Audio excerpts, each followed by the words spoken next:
வணக்கம் ஃப்ரெண்ட்ஸ். சிறகடிக்க ஆசை சீரியலில் இன்னும் எபிசோடில் என்ன நடக்குதுன்னு பார்க்கலாம் வாங்க. விஜய் அவங்க விருப்பப்பட்ட மாதிரி சிந்தாமணியை நல்லா நோகடிச்சு பார்த்துட்டாங்க. காலையில் வந்த சிந்தாமணியால் நைட் ஆகியும் மக இல்லாமல் அந்த ஊரை விட்டு போக விருப்பம் இல்லை. மறுபடியும் வந்து நின்று ரேகாவை கூப்பிட ரேகா எந்த பதிலும் சொல்லாமல் இருக்காங்க. என்னதான் இருந்தாலும் அவ உன்னை பெத்தவ, போய் அவங்ககிட்ட ஆசீர்வாதம் வாங்கிக்க. சத்யா நீயும் போடான்னு பாட்டி சொல்ல ரெண்டு பேரும் ஆசீர்வாதத்துக்காக குனிறாங்க. அப்படியே ஒரேட்டு பின்னாடி போயிடுறாங்க சிந்தாமணி. என்ன சிந்தாமணி நீ என்ன இருந்தாலும் அவ நீ பெத்த பொண்ணு, உன்னோட ரத்தம். அவ வாழ்க்கை நல்லா இருக்கணும்னு ஆசீர்வாதம் பண்றதுல உனக்கு என்ன அப்படின்னு பார்வதி கேட்க சிந்தாமணி அழுகையும் ஆத்திரமுமா, என்னால முடியாது. இவன் கூட இவ வாழ்க்கை நல்லா இருக்க போறதும் இல்ல, எங்க பொண்ணு எங்களை இப்படி ஏமாத்துவான்னு நினைக்கவும் இல்லை அப்படின்னு சிந்தாமணி கதறி அழறாங்க. உனக்கு நாங்க என்னம்மா குறை வச்சோம்? நீ கேட்டதெல்லாம் செஞ்சு கொடுத்தோமே. நீ ஆசைப்பட்டன்னு உன்னை வெளிநாட்டுக்கு அனுப்பி படிக்க வச்சேன். இத்தனை நாள் நான் கஷ்டப்பட்டு சம்பாதிச்சது எல்லாமே உனக்கு தானேம்மா. எங்களையே வேணான்னு சொல்லி தூக்கி போட்டுட்டு வந்துட்டல்ல அப்படின்னு மூர்த்தி ரொம்ப மனசு உருக்கி பேசிட்டு இருக்காரு. அவரும் அழுகையை அடக்கிக்கிட்டு நிக்க, எங்களை விட்டு நீ ரொம்ப தூரம் போயிட்டல்ல ரேகா, இனிமே நான் எதுக்காக வாழணும்னு சிந்தாமணி ரொம்பவே அழ ஆரம்பிச்சிடுறாங்க. அப்படிலாம் பேசாதம்மா ப்ளீஸ்மா அப்படின்னு ரேகா அவங்க அம்மா கையை பிடிக்க வர சிந்தாமணி தட்டி விட்டுடுறாங்க. சிந்தாமணியால அழுகையும் நிறுத்த முடியல, அந்த இடத்த விட்டு போகவும் முடியல. அவங்க பாச போராட்டத்தில் தவிச்சிட்டு இருக்க விஜயா ரொம்ப ஜாலியா, பார்வதி இவ இப்படி அழறத பார்க்கும்போது எனக்கு எவ்வளவு சந்தோஷமா இருக்கு தெரியுமா அப்படின்னு சொல்ல பார்வதி எரிச்சலாகி முறைக்கிறாங்க.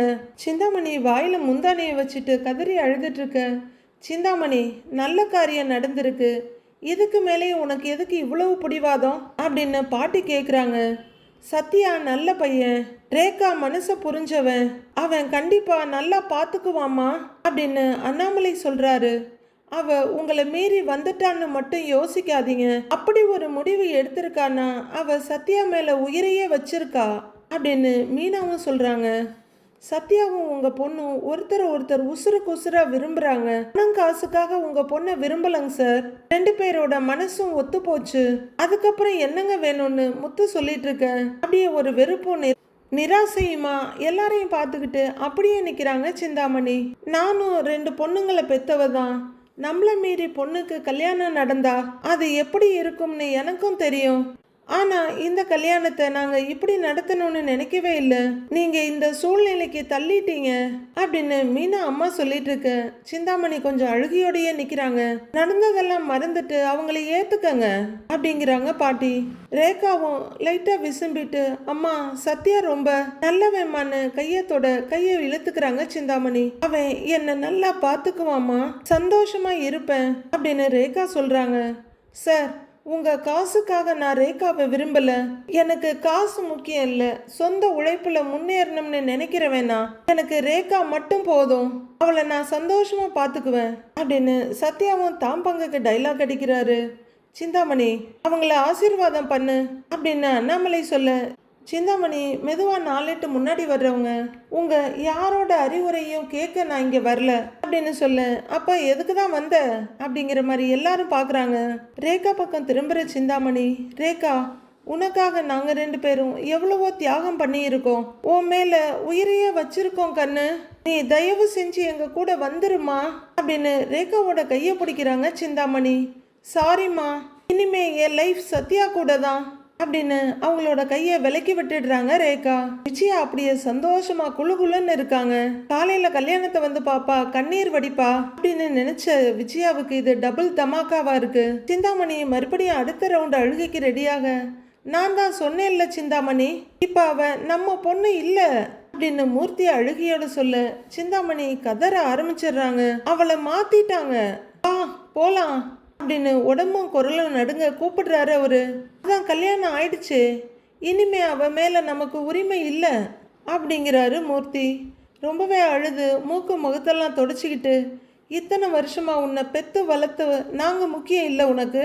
உனக்கு 12 வயசா இருக்கும் போதே நாங்க பிரிஞ்சிட்டோம். ஆனா இத்தனை வருஷத்துல உங்க அப்பாவும் வேற கல்யாணம் பண்ணிக்கணும்னு நினைக்கல, நானும் எனக்காக வேற வாழ்க்கையை தேடிக்கல. ஏன் தெரியுமா அப்படின்னு அடுத்து பேச முடியாம சிந்தாமணி அழுதுகிட்டு இருக்க ரேகாவும் அழுகையோட பாக்குறாங்க. எங்க 2 பேருக்கும் நீ முக்கியம் கண்ணு. உன் வாழ்க்கை நல்லா இருக்கணும், நீ எங்க முன்னாடி மட்டும் என்னைக்குமே இருக்கணும்னு தான். நான் இது எதுவுமே உனக்கு பெருசா தெரியலல்ல. நேத்து வந்தவன் உனக்கு முக்கியமா போயிட்டான்ல. அம்மாவும் உன் கண்ணுக்கு தெரியாம போயிட்டேன்னு கதறி அழறாங்க சிந்தாமணி. நல்லவங்களோ கெட்டவங்களோ ஒருத்தரோட அழுகைய யாராலையுமே பார்க்க முடியாது. அவங்க எவ்வளோ பெரிய தப்பு பண்ணியிருந்தாலும் அவங்க அழுதா மனசு கரைஞ்சு போயிடும். ஆனா இதுக்கு நேர்மாறா விஜயா அவங்க அழ அழ ரொம்ப சந்தோஷமா ஜாலியா பார்த்து ரசிச்சு சிரிச்சிட்டு இருக்காங்க. சிந்தாமணி கதறி அழுதுகிட்டு இருக்க எல்லாருமே கொஞ்சம் இரக்கத்தோட தான் பாக்குறாங்க. இப்ப சொல்றேன் கேட்டுக்க, இவன் கூட நீ நல்லாவே இருக்க மாட்ட அப்படின்னு சிந்தாமணி சொல்ல எல்லாருமே திடுக்குன்னு பாக்குறாங்க. விஜயாவுக்கு இதுவும் சந்தோஷமா தான் இருக்கு. இந்த பூக்காரியோட தம்பியும் குட்டிச்சவரா போகணும், ஒன்னும் இல்லாம போனா நல்லதுதான். இவ சொல்ற மாதிரி அவன் வாழ்க்கையும் சீரழிஞ்சா நல்லதுதான்னு விஜயா சந்தோஷப்படுறாங்க. நிஜமா நீ நல்லாவே இருக்க மாட்ட அப்படின்னு சொல்லிட்டு சிந்தாமணி கதறிக்கிட்டு இருக்க. அம்மா ஏம்மா அப்படின்னு ரேகா கேட்க, இல்ல இனிமே நீ என்ன அப்படி கூப்பிடாத அப்படிங்கிற சிந்தாமணி அழுகைய கண்ட்ரோல் பண்ண முடியாம ரொம்ப கஷ்டப்படுறாங்க. ஆனாலும் அழுக வெடிச்சு வந்துகிட்டே இருக்கு. இதுக்கு மேல நீ நிக்க மாட்டேன்னு சிந்தாமணி வெடுக்குன்னு திரும்பி வாயில துணி அடிச்சுக்கிட்டு அழுதுகிட்டே ஓடிட முத்தவும் பின்னாடியே போறாரு. அம்மா அப்படின்னு கூப்பிடுற ரேகா அப்படியே மடங்கி அங்கேயே உட்கார்ந்துடுறாங்க அழுதுகிட்டே. ஆற்றுவார் தேற்றுவார்னு இல்லாம சிந்தாமணியும் மூர்த்தியும் அழுதுகிட்டே போக இங்கே இத்தனை பேர் நிக்கிறாங்க. உடனே ரேகாவை வந்து கன்சோல் பண்ணுவாங்கன்னு பார்த்தா பாட்டி மீனாவோட அம்மா கிட்ட, சந்திரா இப்போ இந்த பொண்ணு இருக்கிற நிலைமையில மற்ற சடங்கெல்லாம் பண்ண முடியாது, வேற ஒரு நல்ல நாள் பார்த்துக்கலாம் அப்படின்னு சொல்ல மீனாவோட அம்மாவும் தயங்கி பார்த்துக்கிட்டே இருக்காங்க. போ அப்படின்னு பாட்டி சொல்ல சரின்னு மெல்ல தலையாட்டிட்டு அந்த அம்மா மெல்ல வந்து சத்யா போய் சமாதானப்படுத்தி தூங்க வைன்னு சொல்றாங்க. அதுக்கப்புறம் தான் அவருக்கு உரைச்சிருக்கு தெரிஞ்சிருக்கு போல. அப்படியே கீழே மண்டி போட்டு உட்காந்து ரேகா அழாத ரேகா தூங்கு வா அப்படின்னு கூப்பிட ரேகா அழுகையை நிறுத்திட்டு சத்யாவை பார்க்குறாங்க. அவர் அவங்களோட கையை பிடிச்சி மெல்ல தூக்குறாரு. எல்லாரும் ரேகாவை இரக்கத்தோட பார்த்துட்டு இருக்காங்க. ரேகாவை ரூம்குள்ள கூட்டிட்டு வந்த சத்யா அவங்கள உள்ளர விட்டுட்டு போய் கதவை லாக் பண்ணிட்டு வர்றாரு.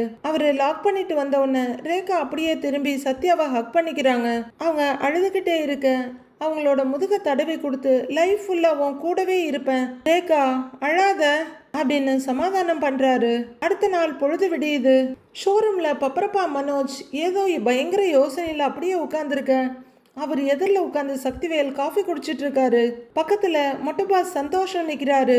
அப்ப நீ மட்டும் அந்த கல்யாணத்துக்கு போகலையா அப்படின்னு மொட்டைபாஸ் கேட்க, அந்த முத்து பொண்டாட்டி குடும்பத்தோட கல்யாணத்துக்கு நான் எதுக்கு போகணும், எனக்கு என்ன வேற வேலை இல்லையாங்கிறாரு மனோஜ். பப்பரப்பா மனோஜ், மற்றவங்க கல்யாணத்தை விடுங்க, உங்க கல்யாணத்தை 7ஆம் தேதி குறிச்சிருக்கோம், ஞாபகம் இருக்குல்லன்னு சக்திவேல் கேக்குறாரு. அதை நினைச்சாதாங்க சார் எனக்கு பயமாவே இருக்கு அப்படின்னு மனோஜ் சொல்ல, என்ன பயம்னு கேக்குறாரு சக்திவேல். வீட்டுக்கு தெரியாம கல்யாணம் பண்ணணுமா, அதுவும் டிவோர்ஸ் வாங்காம அப்படின்னு மனோஜ் கேட்க, கல்யாணம் முடிஞ்சதுமே 10 லட்சம் கொடுக்க போறாங்க, அதுல 5 லட்சத்தை உங்க எக்ஸ் ஒய்ஃப் கிட்ட கொடுத்து டிவோர்ஸ் வாங்க போறீங்க, அவ்வளவுதானேன்னு அவரு சாதாரணமா சொல்றாரு. மனோஜ் அப்படியான்ற மாதிரி பார்க்க, ஆமாம் ப்ரோ, படுத்துக்கிட்டு போத்திக்கிட்டா என்ன, போத்திக்கிட்டு படுத்துக்கிட்டா என்ன, எல்லாம் ஒண்ணுதானேங்கிறாரு மொட்டைபாஸ். அது சரி, ஆனா வீட்டுக்கு தெரிஞ்சாங்கிறாரு மனோஜ். அதெல்லாம் எதுவும் தெரியாது, பயப்படாதீங்க அப்படின்னு நியூமராலஜிஸ்ட் சக்திவேல் சொல்லிட்டு இருக்க, அங்க ஜீவா குட் மார்னிங் சார்னு வந்து நிக்கிறாங்க. என்ன ஜீவா இவ்வளவு லேட்டா வர்றேன்னு மனோஜ் கேட்க, பாஸ்போர்ட் ரெனிவலுக்காக போயிருந்தேன் அப்படின்னு ஜீவா சொல்றாங்க. பாஸ்போர்ட் எடுக்கவா, எதுக்கு அப்படின்னு மனோஜ் கேக்குறாரு. பாஸ், உங்க ஜாதகப்படி உங்க நேரம் ரொம்ப நல்லா இருக்கு அப்படின்னு ஜீவா சொல்ல, சக்திவேல் அப்படியே பெருமையும் சந்தோஷமா பாக்குறாரு. பிசினஸ் பெரிய லெவல்ல டெவலப் பண்ண போறீங்களா, அப்புறம் எங்களை ஃபாரின்லாம் கூட்டிட்டு போவீங்கல்ல, அதுக்கு தான் பாஸ் அப்படின்னு சந்தோஷமும் வலிசலுமா சொல்றாங்க ஜீவா. மொட்டை பாஸ் பொறாமையோட பாக்குறாரு. கேடி அடிக்கடி ஸ்கோர் பண்றாளே அப்படின்னு பொறுமிக்கிட்டு இருக்காரு. மனோஜுக்கு அவங்க சொன்னதுல ரொம்ப சந்தோஷம்தான். சக்திவேல் அப்படியே ஒரு புன்னகையோட பார்த்து, பப்பரப்பா மனோஜ், என் டெலிபதியை நீங்க நம்புறீங்களான்னு தெரியல, ஆனா ஜீவா முழுசா நம்ப ஆரம்பிச்சிட்டா. இப்படி நம்பிக்கை இருக்கிறவங்க தான் நம்ம கூடவே இருக்கணும் அப்படிங்கிறாரு சக்திவேல்.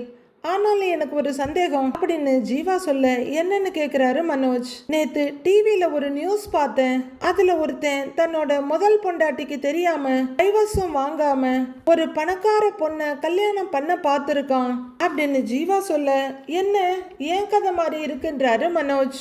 ஆமாம் பாஸ், அதனாலதான் எனக்கு பயமா இருக்குன்றாங்க ஜீவா. கரெக்டா கல்யாண மண்டபத்துல அவன் தாலி கட்டும்போது போலீஸ் வந்து அரெஸ்ட் பண்ணிட்டாங்க பாஸ் அப்படின்னு ஜீவா சொல்ல மனோஜுக்கு அப்படியே அல்லு விடுது.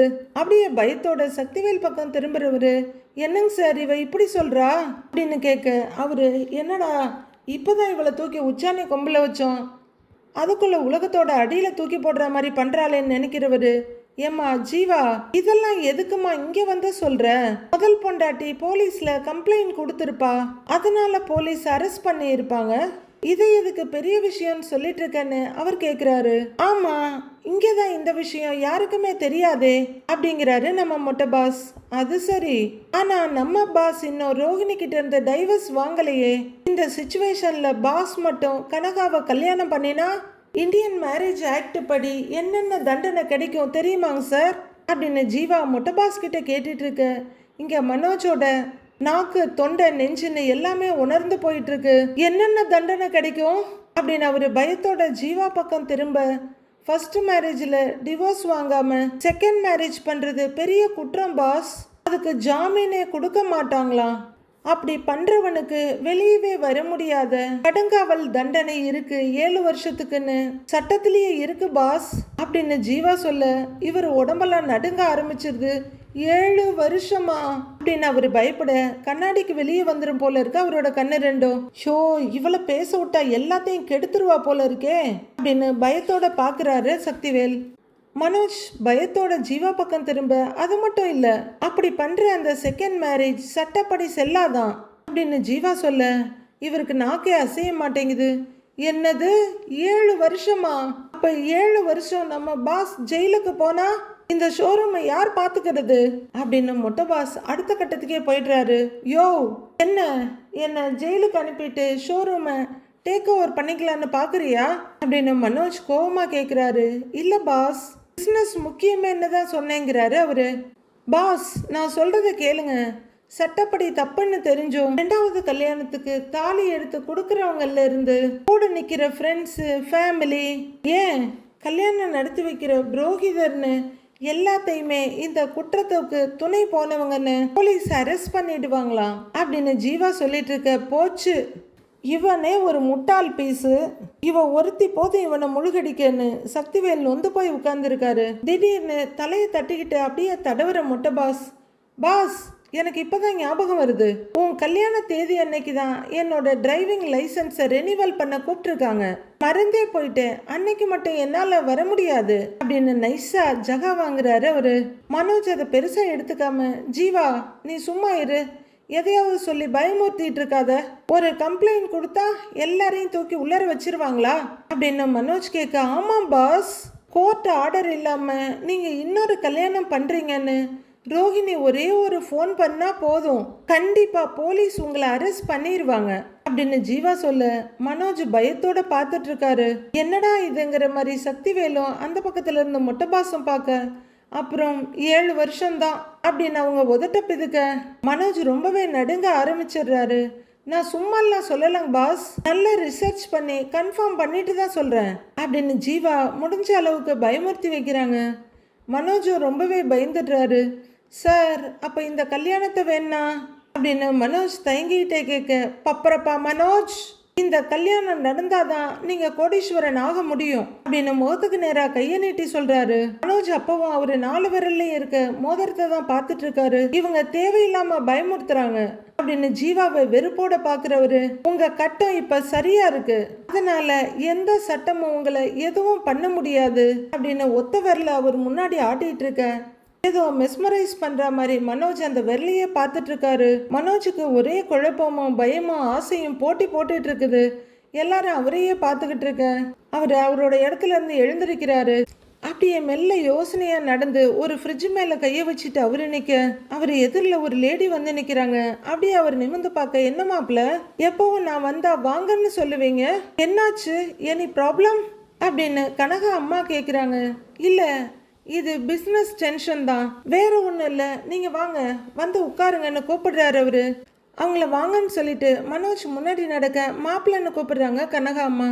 அவரு அப்படின்னு திரும்ப, பிஸ்னஸ்னாலே டென்ஷன் தான், நாங்களும் பிஸ்னஸ் ஃபேமிலி தான், இப்போதான் எல்லாமே போதுன்னு எல்லாத்தையும் செட்டில் பண்ணிட்டு இன்வெஸ்ட்மெண்ட் மட்டும் பார்த்துக்கிறோம் அப்படின்னு அவங்க சொல்ல, என்ன திடீர்னு வந்திருக்கீங்கன்னு மனோஜ் கேட்குறாரு. அவங்க எதுவும் சொல்லாம பேக் திறந்து அதுல இருந்து ஒரு கட்டு பணத்தை எடுத்து இந்தாங்க மாப்பிள்ளைன்னு நீட்ட, என்ன இது இந்தம்மா பொசுக்குன்னு பணத்தை நீட்டுறாங்க அப்படின்னு ஜீவாவும் மொட்டபாசும் பார்த்துக்கிறாங்க.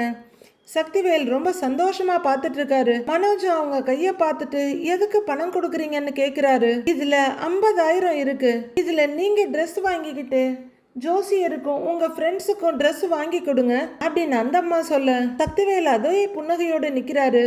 ஆனா ஜீவாவுக்கும் மொட்டபாசுக்கும் செம்மன்னு ரொம்ப சந்தோஷமா இருக்கு. கல்யாணத்துக்கு எப்படின்னாலும் புது ட்ரெஸ் போடணும்ல அப்படின்னு அவங்க நீட்டிக்கிட்டு இருக்க மனோஜ் அதை டக்குன்னு வாங்கல. நான் ஒன்னு சொன்னா நீங்க தப்பா நினைச்சிக்க மாட்டீங்கல்ல அப்படின்னு மனோஜ் கேட்க, சொல்லுங்க மாப்பிள்ளன்றாங்க அவங்க. கல்யாணத்தை எனக்கு டைவர்ஸ் கிடைச்சதுக்கு அப்புறம் வச்சுக்கலாமான்னு கேக்குறாரு மனோஜ். என்னாச்சு, எதனால அப்படின்னு கனகா அம்மா கேட்க, இல்ல வெளியில யாருக்காவது தெரிஞ்சா லீகலா பெரிய ப்ராப்ளம் வரும் அப்படிங்கிறாரு மனோஜ். அப்படிலாம் ஆகாது, நாம ஒண்ணு கல்யாணத்தை ஊர் அறிய பண்ண போறது இல்ல, நம்ம வீட்டுல சிம்பிளா தான் பண்ண போறோம் அப்படின்னு அவங்க உறுதியா சொல்ல, சக்திவேலுக்கு ஏக சந்தோஷம். மொத்தமாவே ஒரு 20 பேர் தான் வருவாங்க, அதனால எந்த பிரச்சனையும் வராது, யாருக்கும் தெரியாது. அப்படி ஏதாவது பிரச்சனை வந்தா நான் பாத்துக்கிறேன், நீங்க பயப்பட வேணான்றாங்க கனகா அம்மா. அப்படின்னு அவங்க பணத்தை நீட்ட மனோஜ் அப்படியே நிக்கிறாரு. சக்திவேல் மெதுவா ஒரு பக்கத்துல வந்து தோல்ல கைய வச்சு, அதான் சொல்றாங்கல்ல எல்லாம் நல்லபடியா நடக்கும் அப்படின்னு சக்திவேல் வாங்கிக்கங்கன்ற மாதிரி கைய காட்டுறாரு. மாப்பிள்ள, நீங்க டென்ஷன் ஆகாதீங்க, முதல்ல இந்த பணத்தை வச்சு எல்லாருக்கும் ட்ரெஸ் எடுத்து கொடுங்க அப்படின்னு அவங்க நீட்ட, இந்த பக்கம் வாங்கு அப்படின்னு சக்திவேல ஒரு தோல்ல கைய வச்சு சொல்லிட்டு இருக்காரு. மனோஜும் யோசனையோடவே கைய நீட்டி அந்த பணத்தை வாங்கிக்கிறாரு. சரிங்க மாப்பிள்ள, எனக்கு கல்யாண வேலை நிறைய இருக்கு, கிளம்புறேன் வர்றேன் அப்படின்னு சொல்லிட்டு கனகா அம்மா அங்கே இருந்து போயிட மனோஜ் அப்படியே திகைச்சு போய் நிக்கிறாரு. நம்மளை மீறி எல்லாம் நடக்குது, என்ன பண்றதுன்னு அவர் அதிர்ச்சியோட நிக்க, இந்த பக்கம் ஜீவா அவங்களுக்கு புது ட்ரெஸ் கிடைக்க போற சந்தோஷத்துல மொத்த பல்லையும் காட்டிட்டு நிக்கிறாங்க. மனோஜ் அந்த பணத்தை பேய பாக்குற மாதிரி பாத்துக்கிட்டே 2 எட்டு நடக்க அவர் தோல்ல சக்திவேல் கைய வைக்கிறாரு. டக்குன்னு திரும்புற மனோஜ், சார் இந்த பணத்தை பார்த்தா எனக்கு ரொம்ப பயமா இருக்குங்க சார், ஒருவேளை ஜீவா சொல்ற மாதிரி கல்யாணத்தன்னைக்கு ரோஹிணி போலீஸோட வந்துட்டா ரொம்ப அசிங்கமா போயிடும்ல அப்படின்னு அவரு நடுங்குறாரு. பப்பரப்பா மனோஜ், எதுக்கு எடுத்தாலும் இப்படி பயந்து நடுங்குனா எப்படி? ஒரு பிசினஸ்மேனுக்கு முதல்ல இருக்க வேண்டியது தைரியம், அதுவும் ரிஸ்க் எடுக்கிற தைரியம் அப்படின்னு சொல்ல ஒரு செகண்ட் யோசிக்கிற மனோஜ், அதுக்கு இல்லைங்க சார், சட்டம் இவ்வளவு ஸ்ட்ராங்கா இருக்கேன்றாரு. பப்பரப்பா மனோஜ், மறுபடியும் சொல்றேன், கட்டம் சரியா இருக்கவன எந்த சட்டத்தாலையும் எதுவும் பண்ண முடியாது. இப்ப உங்களுக்கு இருக்கிற நிலவரப்படி சுக்கிரன், புதன், குரு எல்லாருமே சப்போர்ட்டா இருக்காங்க அப்படின்னு சக்திவேல் சொல்ல, அடேங்கப்பா, ஒரு கிரகம் நல்லா இருந்தாலே செம்மையா இருக்கும், இதுல 3 நல்ல கிரகமும் சூப்பரா இருக்கே அப்படின்னு மொட்டபாஸ் ஜீவாவை பார்க்க, ஜீவா கொஞ்சம் குழப்பமா யோசிச்சுட்டு இருக்காங்க. மனோஜ் எப்படி இருந்தாலும் பயத்துல இருந்து வெளியே வர முடியாம அப்படியே நிக்க அவரோட தோல்ல கைய வச்சு தட்டி, நான் சொல்றத நம்புங்க, உங்களோட ஜாதகத்தை நல்லா பார்த்ததுனால சொல்றேன், உங்களோட நேரம் உச்சத்துல இருக்குன்னு அவரு மேல கைய காமிக்க மனோஜ் அவரு கை போற சைட தான் பாக்குறாரு. உண்மையிலேயே மனோஜ் அவரோட கைய தான் பாக்குறாரா, கையில இருக்க 4 மோதிரத்தை பாக்குறாருன்னே தெரியல. அதுவும் இப்போ ராகுவும் கேதுவும் சைக்கிள் கேப்ல போந்து உங்களுக்கு ராஜ யோகத்தை கொடுக்க போறாங்க அப்படின்னு அவரோட தோல்ல தட்டி கொடுக்கறாரு சக்திவேல். மனோஜும் கொஞ்சம் தெளிஞ்சு, சார் நிஜமா தானே, நான் எதுலையும் மாட்டிக்க மாட்டேன்ல அப்படின்னு மனோஜ் கேட்க, நடக்காது, இந்த செவ்வாய் இருக்கானே அவன் உங்க அத்தை வீட்டு வாசல்ல நின்னு போலீஸ்காரங்களை அந்த ஏரியா பக்கமே வராம பாத்துக்குவான் அப்படின்னு சொல்ல, டேங்கப்பா என்ன பார்வப்பா, எப்படி இப்படி இல்லான்னு ஜீவாவும் மொட்டபாசும் வியந்து போய் பாக்குறாங்க. உடனே குடுகுடுன்னு ஓடி வர்ற மொட்டபாஸ், சார் அப்ப இந்த புதன் என்ன பண்ணுவாரு அப்படின்னு கேட்க, புதன் இந்த விஷயத்த ரோஹிணிக்கு தெரியாம பாத்துக்குவாரு. அப்படியே தெரிஞ்சு போலீஸ்க்கு ஃபோன் பண்ணாலும் அவங்க போன்ல சிக்னல் வராம பாத்துக்குவாரு அப்படின்னு சக்திவேல் சொல்ல, சார் நிஜமாதான் சொல்றீங்களா அப்படின்னு மனோஜ் பயத்தோடையே கேக்குறாரு. நான் சொல்றது எல்லாமே 100% உண்மை அப்படின்னு அவர் அஷூரன்ஸ் கொடுக்கிறாரு. அப்போ அந்த குருன்னு ஒருத்தர் இருப்பாரே அவரு அப்படின்னு மொட்டை பாஸ் கேக்குறாரு. குரு பகவான் தான் எல்லாமே, அவர் இல்லாம இங்க எதுவுமே இல்ல. அவரு உங்க கல்யாணத்தன்னைக்கு உங்க தலைக்கு மேல நின்னு ஸ்ததாஸ்து ஸ்ததாஸ்துன்னு ஆசீர்வாதம் பண்ணுவாரு அப்படின்னு இப்பவே கையை தூக்கி ஆசீர்வாதம் பண்ற மாதிரி நிக்கிறாரு சக்திவேல். ஓகே ஓகே, அப்ப கன்ஃபார்மா ராஜயோகம் தான் மொட்டை பாஸ் பார்த்துட்டு இருக்க. இப்ப இந்த 3 கிரகங்களும் உங்களுக்கு சப்போர்ட் பண்ணும்போது நீங்க எதுக்கு பயப்படணும்? தைரியமா போய் இந்த 50,000க்கு ட்ரெஸ் எடுங்க அப்படின்னு சக்திவேல் சொல்ல, பணத்தை இப்ப கொஞ்சம் பிரியத்தோட பாக்குறாரு மனோஜ். சூப்பர் சார், இதுக்கு மேல நாம எதுக்குமே பயப்பட தேவையில்லை ப்ரோ. நீங்க வாங்க, நாம போய் ட்ரெஸ் எடுக்க போலாம். நானும் புது ட்ரெஸ் எடுத்து ரொம்ப நாள் ஆச்சு அப்படின்னு அவரோட சட்டையை ஒரு பார்வை பார்த்துட்டு மொட்டை பாஸ் சொல்றாரு. உடனே ஜீவா வேகமா ஓடி வந்து, பாஸ் பாஸ் நானும் பட்டுப்புடவை வாங்கிக்கிறேன் பாஸ் அப்படின்றாங்க.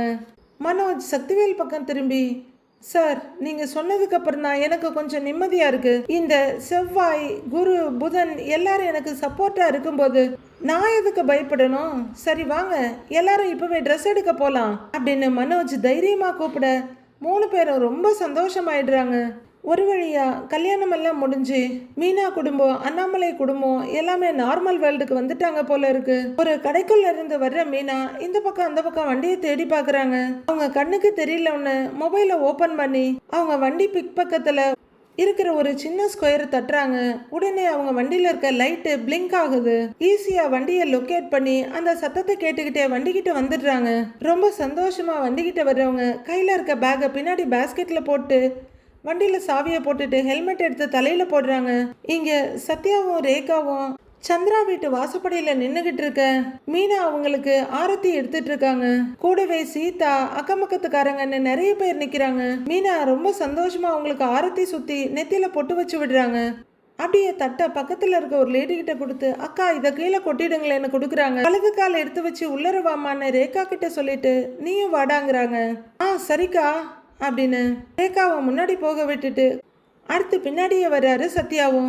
வாங்க வாங்க வாங்க அப்படின்னு சத்யாவை அவங்க அம்மா ரிசீவ் பண்ண வாங்க வாங்கன்னு ரேகாவை மீனா ரிசீவ் பண்றாங்க. அவங்க எல்லாம் உள்ளர வர அக்கம் பக்கத்துக்காரவங்களும் உள்ளர வர்றாங்க.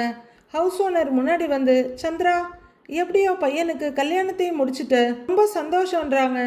உடனே ஹவுஸ் ஓனர், சத்யா இங்க கல்யாணம் வச்சிருந்தா நாங்களும் வந்துருவோன்னு சொல்லி கிராமத்துல போய் முடிச்சிட்டு வந்திருக்கேங்கிறாரு அவரு. ஐயோ அங்கிள் அப்படிலாம் ஒண்ணும் இல்ல, சூழ்நிலை அந்த மாதிரி ஆயிடுச்சு, அதான் கூப்பிட முடியலங்கிறாரு சத்யா.